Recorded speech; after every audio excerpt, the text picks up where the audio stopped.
Sahod po ma'am, hindi po namin maintindihan kung ano pong kinakaltas po. Tsaka ma'am, yung pagpasok po namin ma'am, wala kaming day off.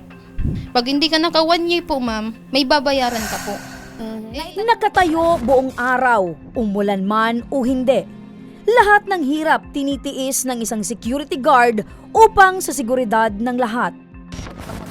Kaya naman, labis na lamang ang sama ng loob ni Rowan Rojas na lumapit sa aming tanggapan.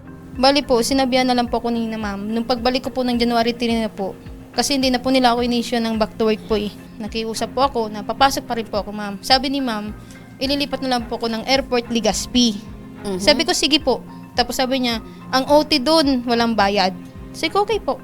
Okay, bakit ka talaga nag-resign? Sahod po ma'am, hindi po namin maintindihan kung ano pong kinakaltas po. Tsaka ma'am, yung pagpasok po namin ma'am, wala kaming day off.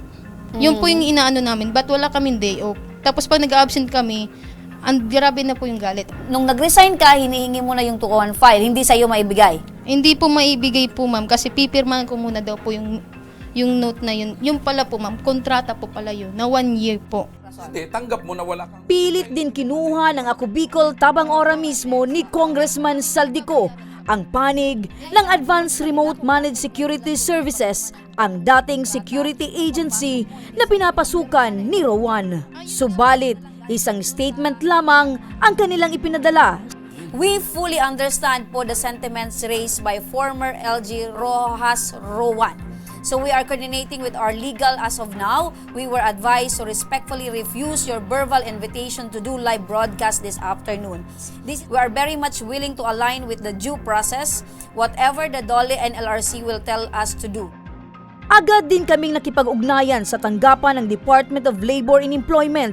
Dito ay nakausap namin si Ginoong William Buendia Jr. At ayon sa kanya, mali ang ginawa ng Armed Security Agency kay Rowan. Sir William, tama po ba na i-hold ng isang security agency ang cash bond at CEO ng isang empleyado na nag-resign na po? Ito pong 201 file. Dapat po under our labor advisory, dapat po within 30 days from the time na nag-clearance siya, ibigay na sa kanya yung cash bond, yung 13th month pay, and other final pay sa kanya, nag-30 days including na ba? certificate of employment. O yung hindi po pagbibigay ng benefits sa empleyado, tama rin po ba? Well, definitely mandatory po sa ating batas na dapat meron tayong SSS, PhilHealth, and Pag-ibig. So, obligasyon din ng isang empleyado na magbigay siya ng mga requirements or SSS number, PhilHealth number, or Pag-ibig number para mahulugan siya. Ngayon, kung hindi nagbigay, dapat hindi siya babawasan na sa sweldo niya. Pwede po pumunta dito sa aming tanggapan para mag-file po ng complaint. Opo, sasamahan na lang po namin, sir. Itong si Rowan dyan po sa inyong tanggapan. Maraming salamat po. Ora mismo kaming nagtungo sa tanggapan ng DOLE Region 5 para formal lang maghain ng reklamo si Rowan sa Armed Security Agency. Unauthorized deduction. Saan daw po nila, naitanong mo po ba sa company mo kung saan po nila dinadala yung hinuhulog sa'yo? Bali po ma'am, tinatanong po namin yun ma'am about sa SSS na hulog po namin na kinakaltas. Wala po sila sinasagot ma'am. Pero ma'am, meron ka din po talagang SSS number. Bali po ma'am, hindi po namin na nabigay yung SSS number po. Ang nabigay ko lang po is Pag-ibig number, tsaka PIN number lang po. Yung SS po wala po talaga ma'am. Pwede naman po natin siya ma'am habulin kasi unauthorized deduction po siya na kung sakaling binabawasan kayo, dapat diniretso siya sa SSS. Kung hindi naman po, dapat ibabalik po yun sa inyo. So, you can file po dito sa amin for money claims po doon sa unauthorized deductions. Sasabay din namin yung illegal dismissal pero we will refer it to NLRC. Tayong 30 days po yung binibigay sa amin na araw para po masettle po yung issue ninyo. Kasama na po dyan sa 30 days yung pagpapatawag sa inyo through conferences. So, bali 2 conference po siya.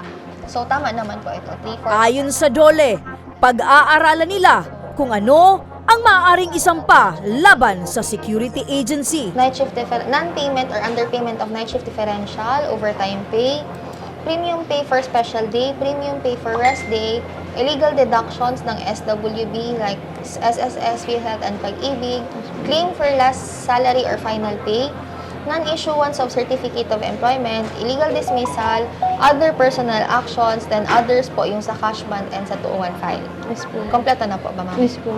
Thank you po, ma'am.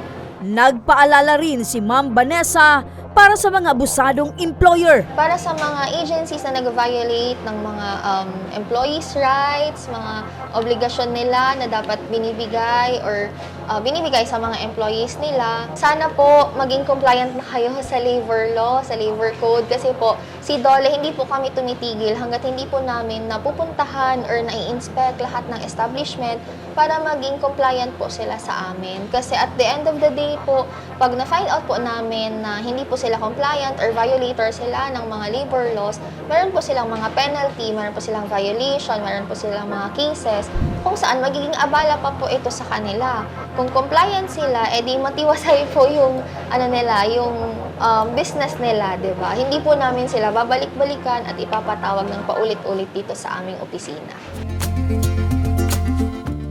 Labis din ang pasasalamat ni Rowan sa mabilis na aksyon ng DOLE at Ako Bicol Tabang Ora mismo ni Congressman Saldico. Sa lahat, ma'am, maraming salamat po, ma'am, sa pag-assist. Kasi kung hindi po ako lumapit sa inyo, hindi ito magiging mabilis. Sobrang bilis nung aksyon nyo po. Salamat po sa Ako Bicol Ora mismo.